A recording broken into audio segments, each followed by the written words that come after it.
এয়া কণী থকা নদীৰ টিংৰা মাছ দেই এয়া আজি বনাম ডাঠা ঘৰৰ পৰা আনা ডাঠা শাকৰ ডাঠা কেইডাল পাতখিনি আগতেই খালোঁ আৰু তাত ফোৰণ দিবলৈ এয়া নৰসিংহ পাত নহৰু কেঁচা জলকীয়া আৰু আলু ইপিনে সিজাই থৈছোঁ আৰু জিৰা ফোৰণ দিম আৰু বিশেষ একো নাই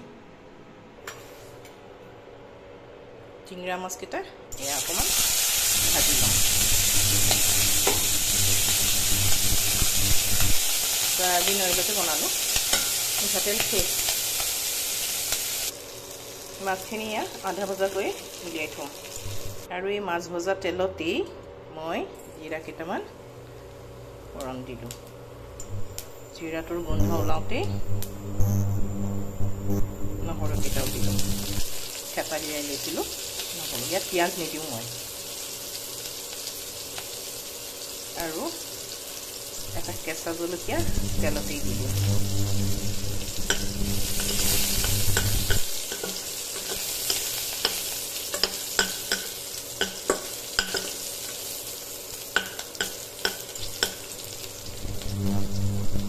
ভাজ খালে ভাজ খাওঁতেই ভজা যেতিয়া গ'ল অকণমান গোন্ধটো ওলাইছে তেতিয়া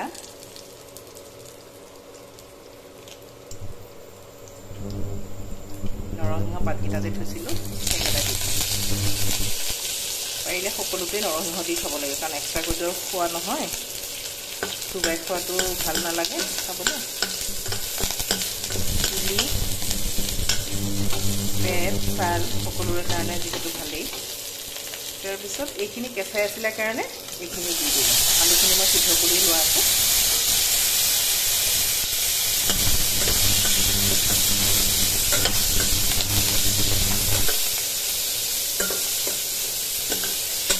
যে সুন্দৰ গোন্ধ এটা ওলাইছে জিৰা আৰু নৰসিংহ পাত মিলি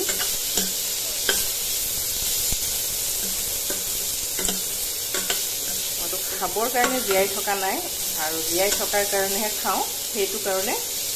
খুব চিম্পল আৰু যিটো নেকি হেল্ডি হয় যিটো দেহত কোনো ক্ষতি নকৰে আৰু মই এই ডাঠাবোৰ অকণমান দীঘল দীঘল কৰি চুবাই খাই ভাল পাওঁ সেইকাৰণে বেছি দীঘল দীঘলকৈ দিছোঁ মোৰ বৰ প্ৰিয় সজিনা যেনেকৈ ডাঙৰকৈ বনাওঁ এয়া ঘৰৰ হয় গতিকে কোমলি যাব একেবাৰে কোমলীয়াই হয় দেখিছেনে এইখিনি এতিয়া অকণ কোমলি গ'ল কোমলি যোৱাৰ লগে লগে ইয়াতে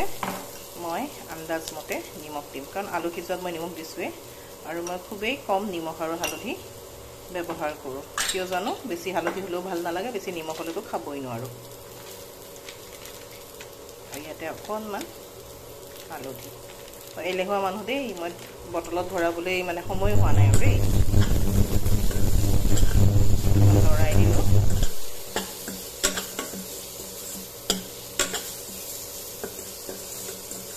দি এতিয়া সিজাই যে থৈছিলোঁ আলুকণ এই সিজাই থোৱা আলুকণ ইয়াত দি দিম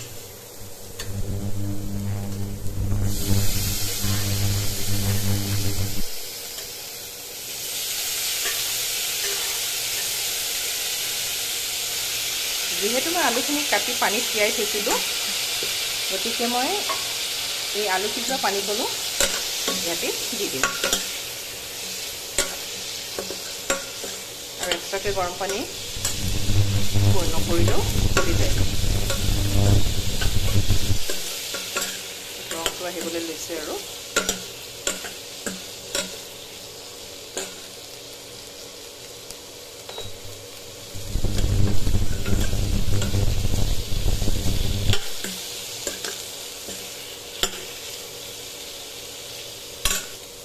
এতিয়া ইয়াত এটা সৰু বিলাহী মই কিন্তু বিলাহীৰ সদায় বাকলিবোৰ পেলাওঁ গুটি পেলাওঁ নেপেলাওঁ কিন্তু ইয়াৰ বাকলিটো মই পাতলকৈ খাই পেলাওঁ কাৰণ খুব বেছি ইনচেক্টিচাইড ইউজ হয় বিলাহী ফুলকবি এইবোৰত স্বাস্থ্যৰ কথা চিন্তা কৰিলে কিন্তু যিহেতু ঘৰত খোৱাখিনি নিজে কৰি খাওঁ গতিকে ৰান্ধিবলৈ এইকণেই জুতি লগাই পেলাই ৰান্ধো আৰু বাহিৰত খোৱাখিনিতো আৰু বচাব নোৱাৰোঁ যতদূৰ পাৰোঁ ঘৰত ৰখাখিনি অকণমান হেল্ডি কৰিবলৈ চেষ্টা কৰোঁ এতিয়া ইয়াতে ঢাকোন লগাই দিম ঢাকোনখন গুচাই চাম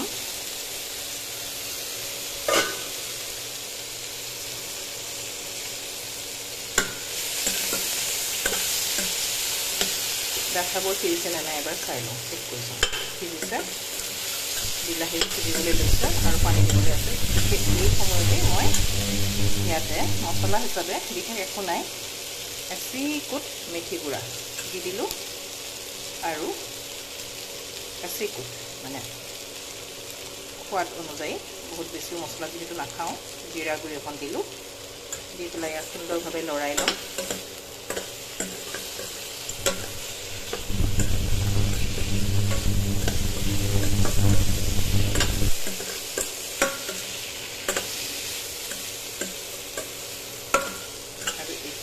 ইয়াতে পানীখন যে মই আলু সিজাওঁতে গৰম হৈ থকা পানীখিনি সেই পানীখিনি ইয়াতে দি দিম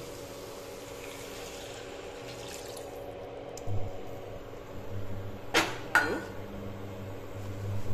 তাৰ তাপমাত্ৰাটো অকণ বঢ়াই দিম ভালকৈ উতল আহক উতল আহিলে এক উতল আহিলে ইয়াতে মই যেহেতু আধা সিজাকে থৈছিলোঁ আধা ভজাকে থৈছিলোঁ সোৱাদটো একেবাৰে খৰিকাবাৰী হৈ নাযাবলৈ মাছকেইটা সেইকাৰণে তাত মিলাই দিম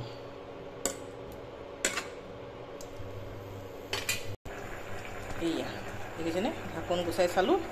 একদম বক বককৈ উতলিছে মানে এতিয়া ইয়াতে মাছকেইটা দিব পৰা হৈ গৈছে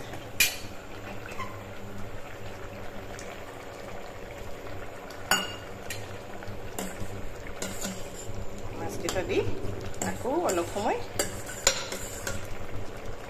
10 মিনিট নালাগে 10 মিনিট 7 মিনিটমান ঢাকি দিলে সিজি যাব কাৰণ আধা সিজা হৈ আছে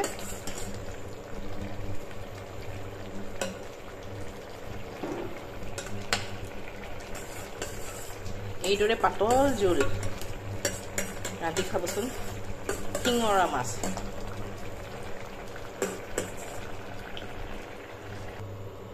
এতিয়া 5 মিনিট হৈ গ'ল ঢাকনটো গুচালোঁ চব বক বক বক বককৈ উতলি আছে আৰু এই টিঙৰা মাছবোৰ প্ৰত্যেকটোৰে এতিয়া কণী হৈছে চৰকাৰে যিমানেই বন্ধ নকৰক আইন লগাই নিদিয়ক মানুহে যেতিয়া নুবুজিব যে এইবোৰ সংৰক্ষণ কৰিব লাগে বা মাছবোৰ কমি গৈ আছে কণী থকা মাছ ধৰিব নালাগে তেতিয়ালৈকে প্ৰকৃতিৰ ওপৰত এইবোৰ অত্যাচাৰ চলিয়ে থাকিব বজাৰত বেচিছে সেইকাৰণে লৈ আনিছোঁ নিজে ধৰি গৈ কণী থকা মাছ আনা নাই সেয়া মোৰ হৈ গ'ল চাওকচোন